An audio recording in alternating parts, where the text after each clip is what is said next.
მესხეთის მთებში გიწამე ღმერთად, სალოცავი ხარ წმინდა მოძღვრების. ჩვენთვის ცაცა ხარ, ზეცაც, სამოთხეც, დიდო ანსამბლო ხუროთ მოძღვრების. ეს გახლავთ ნაწყვეტი ბექა ხუციშვილის ლექსიდან, სადაც საუბარია იმ მონასტერზე, რომელსაც თქვენ დღევანდელ სიუჟეტში იხილავთ. დანარჩენი კი დეტალურად, რა თქმა უნდა, უშუალოდ სერიიდან. წავედით.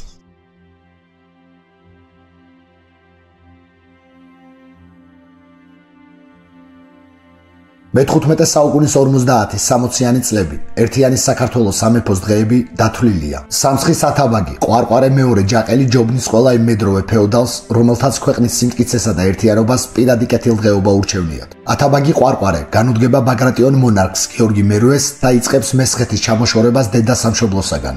ამ დამღუპველის საქმის კიდევ უფრო გასამწვავებლად ჯაყელი ცდილობს მცხეთის საკათალიკოსოსაგან ჩამოაშოროს მესხეთის ეკლესია და სწორედ ამ განზრახვით იგი თავად კათალიკოსისაგან დამოუკიდებლად ახდენს სამცხის ეპისკოპოსის დანიშვნას.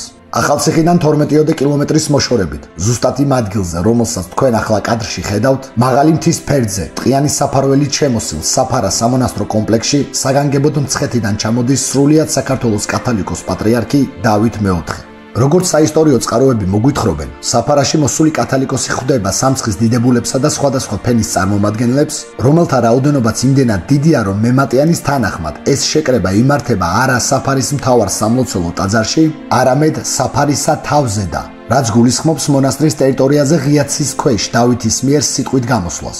მის ჟამისა შედეგად ოდესმა წყვერელი და სამცხის ეპისკოპოსნი უჯვარო და შეუნდობელნი იყუნეს საფარისა თავზედა. ერთიანი საქართველოს კათოლიკოსმა უჯვაროდ გამოაცხადა, ანუ მსახურება შეუჩერა როგორც მაწყვერელის, ანუ აწყურის ეპისკოპოსის კანდიდატურაზე წარდგენილ პირს, ასევე სხვადასხვა პოზიციებზე ყვარყვარის მიერ არჩეულ სასულიერო მოღვაწეებს, რაც თავის მხრივ წარმოადგენდა ათაბაგის მზაკრული ჩანაფიქრის, მესხეთის ეკლესიის ცალკე დამოუკიდებელ ერთეულად ჩამოყალიბების მცდელობის აღკვეთას. დავით მეოთხე კათალიკოს პატრიარქის მტკიცე ნაბიჯმა და მესხეთში მაცხოვრებელ ჭეშმარიტ აზრზე მდგომმა, როგორც სასულიერო, ასევე საერო პირთა ერთობამ, იძულებული გახადა ყვარყვარე მეორე ჯაყელი შეგუებოდა იმ აზრს, რომ იგი უძლური იყო საეკლესიო ერთიანობის რღვევის საქმეში. მაგრამ ამ ამბიდან რამოდენიმე წლის შემდეგ მან შეძლო ის, რაც მანამდე ვერცერთმა სხვა ფეოდალმა ვერ განახორციელა. ხელთ იგდო ცენტრალიზებული მონარქიული საქართველოს უკანასკნელი მმართველი გიორგი მერვე და შეიძლება ითქვას, რომ მანამდე ჰყავდა ტყვეობაში, სანამ ერთიანი საქართველო არ დანაწილდა სამეფო სამთავროებად.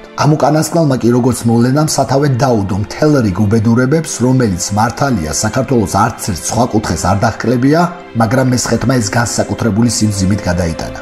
ახლა კი საუბარი გავაგრძელოთ იმ შესანიშნავ ქართული ქრისტიანული ხუროთმოძღვრების ძეგლთა ერთობლიობაზე, რომელიც იწოდება საფარის მონასტრად და თავი მოუყაროთ იმ საინტერესო მოვლენებს, რაც აქ ვითარდებოდა საუკუნეთა განმავლობაში. თავდაპირველად ქართულ საისტორიო წყაროებში საფარა როგორც ტოპონიმი იხსენიება მე-9 საუკუნიდან და გამოხატავს იმ ციხე-სიმაგრეს, რომელსაც თქვენ ახლა კადრში ხედავთ და რომელიც დღეისათვის მხოლოდ ფრაგმენტული სახითაა შემორჩენილი. იგი როგორც საფორტიფიკაციო მნიშვნელობის ნაგებობა საკმაოდ ძლიერ პუნქტად ითვლებოდა, მაგრამ სამცხეში ისევე როგორც სრულიად მესხეთის ტერიტორიაზე ოსმალთა შემოჭრისა და მათი ჰეგემონიის ფარგლებში, ეს უკანასკნელი კარგავს თავის როგორც ფუნქციას, ასევე ძლიერებასაც.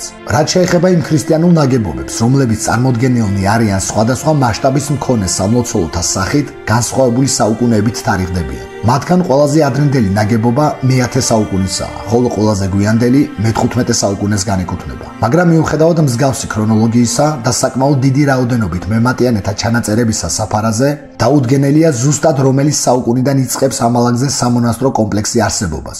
ყველაზე მართებულ თარიღად კი მოისაზრება მე-10, არაუგვიანეს მე-11 საუკუნე. მაგრამ ამას საფარის ნიშნულობის განსაზღვრაში დიდი როლი ნამდვილად არ ენიჭება, რადგან ის ეპოქათა მიხედვით, მანამ სანამ მესხეთში ოსმალეთის იმპერიის წარმომადგენელი თურქმანული ურდუები არ დაიწყებდნენ თარეშს, იგი გახლდათ ერთ-ერთი გამორჩეული კულტურული კერა, სადაც დუღდა მწიგნობრულ ლიტერატურული საქმიანობა. ამ უკანასკნელის თქვენთვის კიდევ უფრო უკეთ გადმოსაცემად შევეხები იმ გამოჩენილ პირებს, რომელთა სახელებსაც ემატებოდა სადაურობის აღნიშნული ისეთი სიტყვა, როგორიც იყო საფარელი. მათ შორის პირველად ვახსენებ არსენ საფარელს, რომელიც მოღვაწეობდა 830-887 წლებში. არსენი აღზარდა ისეთმა დიდმა ქართველმა სასულიერო მოღვაწემ, როგორიც გახლდათ გრიგოლ ხანძთელი. გრიგოლის გამოზრდილი არსენი მოღვაწეობას აგრძელებს სამცხეში, კერძოდ კი ჩერდება საფარაში და აქ იქმნება მისი ხელიდან არაერთი გამორჩეული თხზულებათაგანი. თუ ამ მოვლენას ჩაუღრმავდებით, შესაძლებელია რამოდენიმე გარემოების გამოაშკარავება. პირველი, არსენის სახით ისეთი პიროვნების დაბინავება საფარაში, ვინც მე-9 საუკუნის ქართველ მოღვაწეთაგან ერთ-ერთი გამორჩეული ამ წიგნობრობისა და მწერლობის თვალსაზრისით, აუცილებლად ხას უნდა უსმევდეს ამ ადგილის მნიშვნელობაზე საგანმანათლებლო კუთხით. მეორე, შუა საუკუნეების ფეოდალურ საქართველოში აბსოლუტური უმრავლესობა საგანმანათლებლო კერებისა წარმოადგენდნენ ნაწილს ამა თუ იმ სამონასტრო კომპლექსებისა, რამე თუ იმჟამინდელი მოღვაწეს სულიერი მამები ჭეშმარიტ სარწმუნოებასა და კაცთა სწორი ხედვისათვის საჭირო ცოდნასაც შეზავებულად გადაგებდნენ.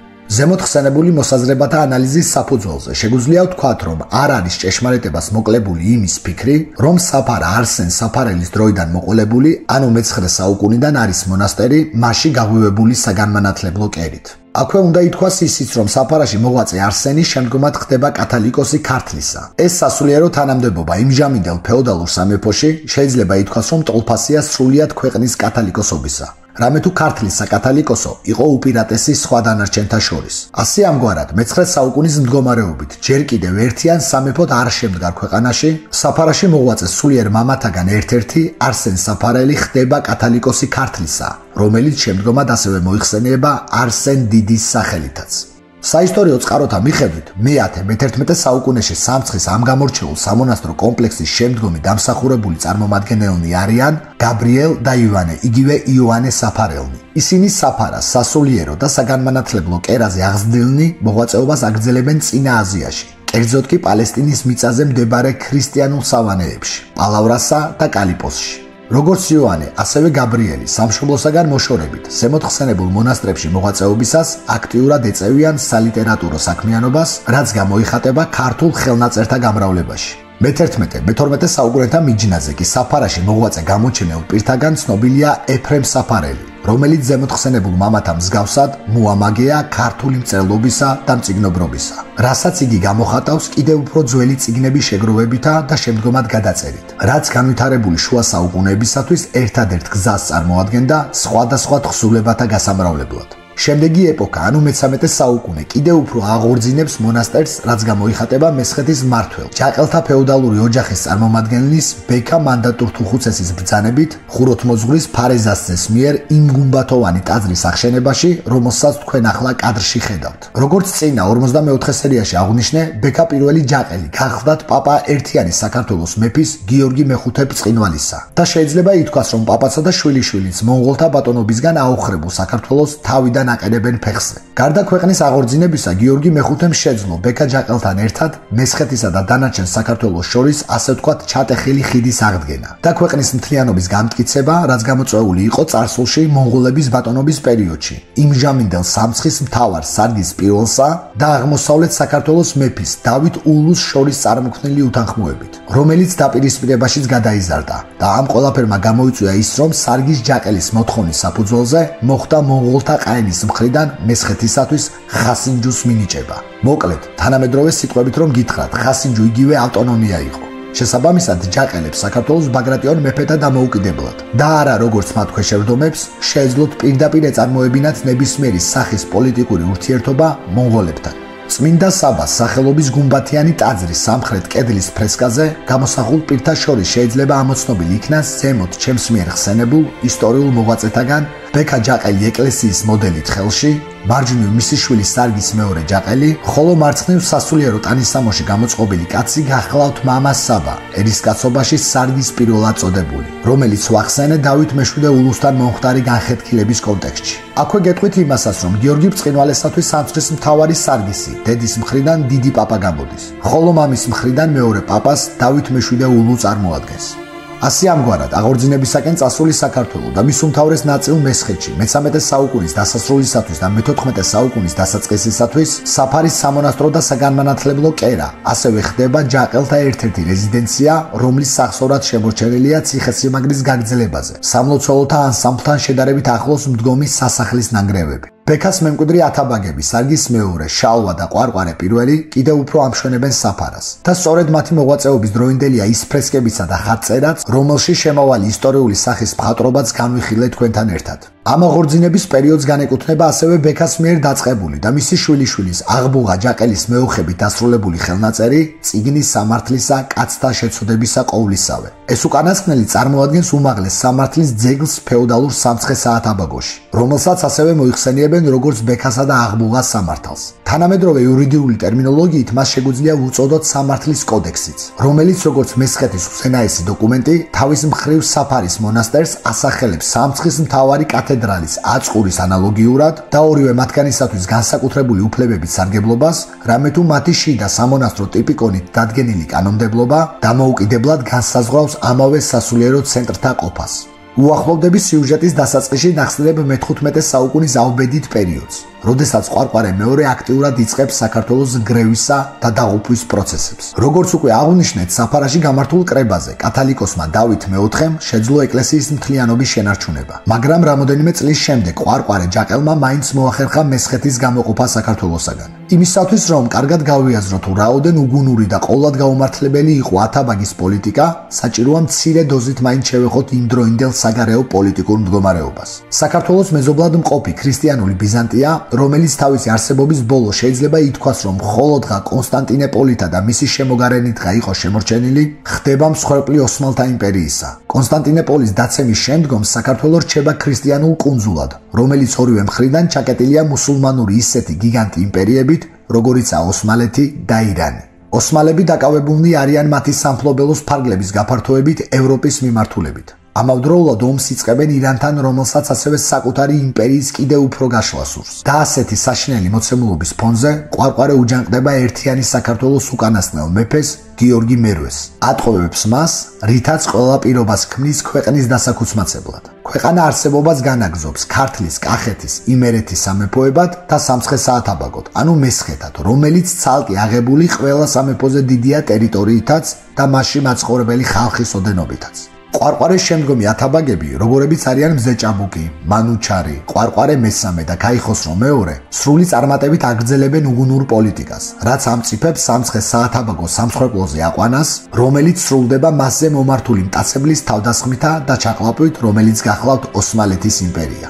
ამასობაში მივადექით 1595 წელს, როდესაც თურქთა მიერ სრულიად დაპყრობილ და ჩილდირის საფაშოდ გადაკეთებული მესხეთი აღწერილია და შეტანილია გურჯისტანის ვილაიეთის დიდ დავთარში. ამ უკანასკნელში საფარას მონასტერი, ადგილი, რომელიც თუგდა როგორც ქრისტიანული კუთხით, ასევე საგანმანათლებლო თვალსაზრისით, შეტანილია სახელწოდებით სოფელი მონასტრის ეკლესია, მასზე შეწერილი გადასახადით სულთნის წინაშე, რომელიც წარმოადგენს 7000 აღჩას. სწორედ ეს პერიოდი გახლავთ ამ დიდი ქრისტიანული სავანის დამცრობისა და გავერანების დასაწყისი, რომელიც საუკუნეთა განმავლობაში გრძელდებოდა. თუ ჯაყელთა ოჯახის ღირსეული წარმომადგენელი ათაბაგები საფარას განსაკუთრებული ყურადღებით ეკიდებოდნენ და აქ მათი ერთ-ერთი რეზიდენციაც კი გადმოიტანეს, მათი შთამომავალი დაახლოებით 3 საუკუნის შემდგომ ბექა მანდატურ თუხუცესის მოსახელე ბექა მესამე ჯაყელი მესხეთის მმართველის პოზიციის შესანარჩუნებლად და პირადი კეთილდღეობისათვის 1625 წელს ინათლება მაჰმადიანად და სათავეს უდებს ჯაყელთა ფაშობას, რომელთაც ქართული სამეფო კარის ტიტულატურა ათაბაგი ანუ უფლისულის აღმზრდელი მხოლოდღა სიმბოლურად მიხვებად,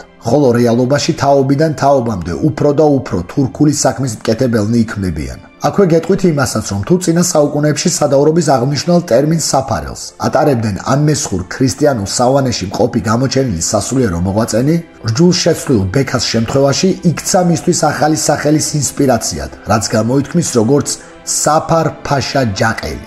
ისეთი მესხური ფეოდალური ოჯახი, როგორიც გახდა თავალიშვილთა საგვარეულო, რომლის წარმომადგენელთათვისაც საფარის მონასტრის წინამძღვრობა გვარის თანამდებობად ითვლებოდა, სწორედ რომ საფარ ფაშა ჯაყელის მმართველობის პერიოდში აქტიურად ტოვებენ სამცხეს და გადადიან უმეტესწილად ქართლ-კახეთში. ინფორმაცია მონასტრის დაცემისა და გავერანების თაობაზე კარგად იკითხება კახეთის მეფის თეიმურაზ პირველის მიერ შედგენილ სიგელში, რომელიც მან 1630 წელს გადასცა საფარის მონასტრიდან გამოძევებულ წინამძღვარს არსენ ავალიშვილს. უღმრთოთა მაჰმადიანთა მიერ მონასტერი ყოვლად დიდებული მოოხრებულიყო. პატიოსანი ხატი წარმოსუენებულიყო. მამულნი, სოფელნი, დაბანი და აგარაკნი წახტომილიყვნენ. ასე ჟღერს ნაწყვეტი სიგელიდან, რომელიც გვამცნობს ასევე დამპყრობთაგან გადასარჩენად სხვადასხვა სიწმინდეთა გადასვენებას, რაც დაკარგული დიდებული მესხეთის აქტიური მაყურებლისათვის უცხო მოვლენას არ წარმოადგენს თუ გავიხსენებთ წინამდებარე ზარზმის ფერისცვალებისა და აწყურის ღვთისმშობლის სიწმინდეთა გადატანას გურიასა და იმერეთში. საფარას შემთხვევაში მისგან წამოღებული ქრისტიანული სიწმინდეები ცნობათა თანახმად ნაწილი გადასვენებული იქნა ქართლში, ხოლო ნაწილი იმერეთში. შემდგომად 1658 წლიდან გამაჰმადიანებულ ჯაყელთა საგვარეულოდან ფაშად გვევლინება ასლან ფაშა ჯაყელი, რომელიც როგორც უკვე წინა 44 სერიაში გიამბეთ, მოისურვებს ზარზმისა და საფარის მონასტრების მეჩეთად გადაკეთებას. მაგრამ საბედნიეროდ მას ეს არ დასცალდა, რადგან მისივე პატრონის ოსმალეთის იმპერიის სულთნის გადაწყვეტილებით სიკვდილით იქნა დასჯილი. ასევე გასულ სერიაში მევახსენე ასლან ფაშას შვილი, ისაყ ფაშა ჯაყელი, რომელიც ჩილდირის საფაშოს გამგებლად ინიშნება მე-18 საუკუნის 10-იანი წლებიდან და სასწაულებრივად შემორჩენილ მოღვაწე ქრისტიან ღვთისმსახურების სახალხო წარდგენასა და სიკვდილით დასჯის პროცესებს იწყებს. სწორედ ასეთი სადამშელო ქმედებებიდან ხდება ცნობილი, რომ მიუხედავად საფარის როგორც მონასტრის დაცლისა და გავერანებისა, ასაც ზარზმის მსგავსად შეიძლება ითქვას, რომ შემორჩენილი ყავს მხოლოდ ერთი არქიმანდრიტიღა, სახელად ელისე და მისი ყურადღების ანაბარაა ეს სამცხის დიდებული სამონასტრო კომპლექსიც. მაგრამ საფარელ ელისეს სხვა რამოდენიმე სასულიერო მოღვაწესთან ერთად 1716 წელს ახალციხეში სახალხოდ ბრალი წაუყენეს, რომ ისინი განიკითხავდნენ და არცხვენდნენ გამაჰმადიანებულ ქართველებს. არ სჯერდებოდნენ ამას და ჰქონდათ მცდელობა მათი ისევ ქრისტიანულ მრწამსზე დასაბრუნებლად. ამ ბრალდებით საფარელი არქიმანდრიტისა და დანარჩენი სულიერი მამებიც ყველას დასანახად დაახრჩვეს. მიუხედავად ასეთი მძიმე რეპრესიებისა, ამავე საუკუნის 70-იან წლებში კიდევ გამოიძებნება სასულიერო მოღვაწეთაგან ისეთი პიროვნება, ვინც საკუთარი სიცოცხლის რისკის ფასად მარტო უწევს მოვლა პატრონობას საფარის მონასტერს. მისი ვინაობა რელიეფურად ამოკვეთილია ზედა თმოგვის წმინდა გიორგის სახელობის ტაძრის აღმოსავლეთ ფასადის კუთხეში და იგი გახლავთ გიორგი საფარელი. ქრისტე, შეიწყალე მონა შენი, გიორგი საფარელი, მღვდელი. 1773 წელს შესრულებულ წარწერაში მოხსენიებულ გიორგიზე საუბრობს ვახუშტი ბატონიშვილიც და ისიც მას ასახელებს ერთადერთ სულიერად, ვინც მოვლა პატრონობას უწევს საფარას. აქვე გეტყვით იმასაც, რომ ვისაც დაგაინტერესებთ ამ რელიეფურად ამოკვეთილი წარწერის ხილვა და ასევე ნასოფლარ ზედათმოგზე ისტორიის მოსმენა, შეგიძლიათ უყუროთ დაკარგული დიდებული მესხეთის მე-11 სერიას. 1828 წელს, მაშინ როდესაც მიმდინარეობს რუსეთ-თურქეთის ომი, კავკასიის ფრონტზე საბრძოლო მოქმედებებს მეთაურობს გენერალი ივანე პასკევიჩი.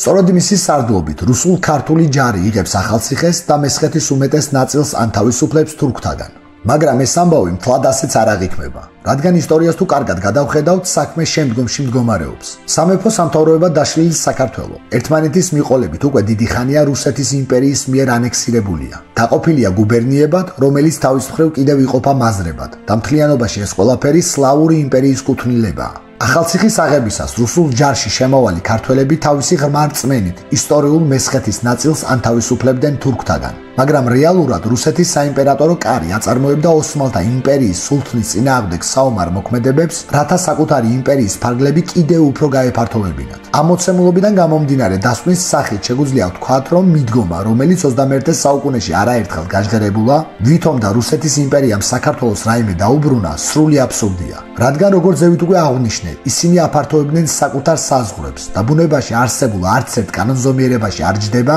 რომ იმპერია, რომელიც თავად სიტყვის შინაარსიდანვე გამომდინარე სხვადასხვა ხალხთა ტერიტორიების დაპყრობას მოისაზრებს, გულანთებული ყოფილიყო ისედაც მის მიერ მთლიანად ჩაყლაპული საქართველოსათვის არიქა და თურქთაგან მიტაცებული ისტორიული მესხეთი დაებრუნებინათ. ამ ყველაფრის ჭეშმარიტებას კარგად მოწმობს ის პოლიტიკაც, რაც მათ ოსმალთაგან განთავისუფლებულ მესხეთის მიწაზე შემდგომ აწარმოეს, რაც მე დაკარგული დიდებული მესხეთის არაერთ სერიაში მაქვს მოყვანილი სხვადასხვა მაგალითების სახით. დღევანდელი სიუჟეტის მთავარ ობიექტს, საფარის სამონასტრო კომპლექსს რაც შეეხება, მას ზარზმასავით არ გაუმართლა და არ გამოჩენია გიორგი რომანოვის მსგავსად ის რუსული გამონაკლისი, რომელიც მას ქართულ იერსახეს არ დააკარგვინებდა. უფრო კონკრეტულად რომ გითხრათ, მე-19 საუკუნის 90-იანი წლებისათვის საფარა დაიკავეს რუსმა ბერებმა და მათ ნება-სურვილის შესაბამისად დაიწყეს მისი გადაკეთების პროცესი. ამის უკეთ გადმოსაცემად წაგიკითხავთ ნაწყვეტს ალექსანდრე ფრონელის წიგნიდან დიდებული მესხეთი, რომელიც შემდეგნაირად ჟღერს. საფარაში დაბინავდნენ უვიცი ბერები და სულ გააოხრეს ეშესანიშნავი და ტურფა მონასტერი. კედლები კირით შელესეს და გააფუჭეს ძველი მშვენიერი მხატვრობა. მას შემდეგ რაც აქ ბერები დასახლდნენო, ამბობს ერთი ისტორიის მცოდნეს სწავლული. საფარას ნახევარი ფასი დაეკარგალა. გარდა რუსი ბერების დაუდევარი და თვითნებური საქციელისა, ალექსანდრე ფრონელი მათზე საუბრისას ახსენებს კიდევ ერთ პირს.